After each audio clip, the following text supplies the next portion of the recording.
Anna is an equine dentist based in southern Brisbane. And also, I didn't realise, Anna, you're a Fitbitter. A bit fitter, yeah. Fitter. It's a mouthful. Fitter. Yes, just did my final exam today, and yes, so that's all happening. So yeah.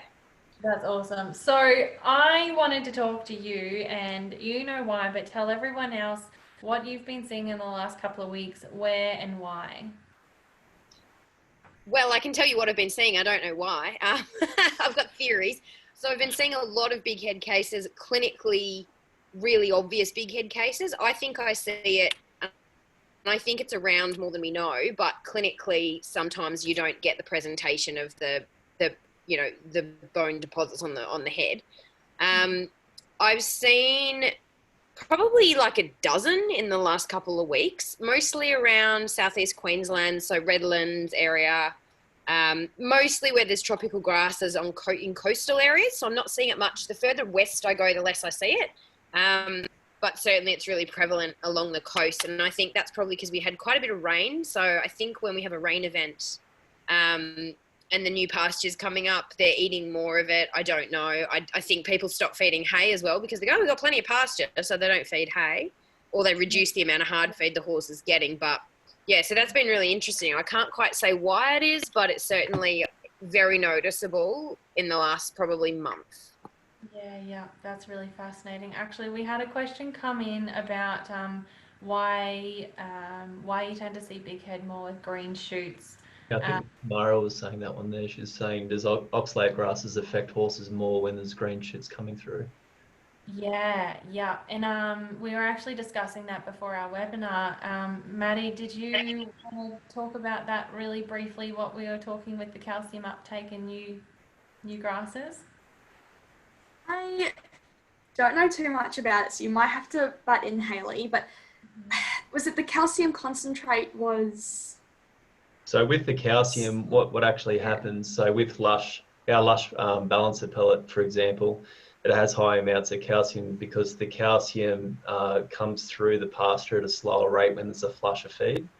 So that's where those imbalances come from, which probably makes sense, that combination with what you girls were talking about, having access to calcium first off, and then the oxalate on top of that sort of shows the availability between the two. So that probably does explain when you do have that hit of long grass, green grass coming through, how that actually impacts the big head.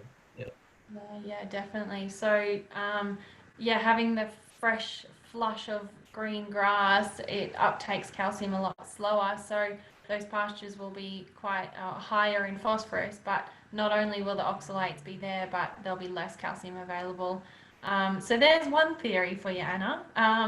But also, do you know what these people are feeding, or if they're not feeding, or like, do you see any common trends between these particular cases that you've noticed? Yeah, look, for the most part, none of them are supplementing specifically for calcium, phosphorus, and other business. A lot of them are just hard feeding in general, but look, to be honest, most of them aren't. Most of those horses are just on pasture. Mm-hmm. Yeah. Because the tropical areas around here, like, because we're a subtropical climate, there is heaps. We get rain, and we've, as you know, there's heaps of pasture. Yeah, and horses because they're getting enough. Yeah, and it was funny because the one in the paddock, the worst one that I've seen, I took photos of it, was quite bad. He's been like that for 5 or 6 years with these huge deposits. The owner said that he walks around actually picking off the Soteria seed heads and eating them, and no other horses do that on the property. How this horse has survived with such severe big head for so long, I don't know. But I told them to get a vet out to see the horse, and the vet said, yeah, it's the worst case that they've ever seen. But it's just interesting that's the only horse in the paddock that has it. And they're in a 50-acre paddock, and there's about 20 or 30 horses in there. Yeah, wow. That's really fascinating, isn't it? Cool. Okay. Well, common trends: people not feeding their horses, or at least not supplementing. Are they feeding any other roughage that you know, or it's literally just in the paddock and fend for themselves?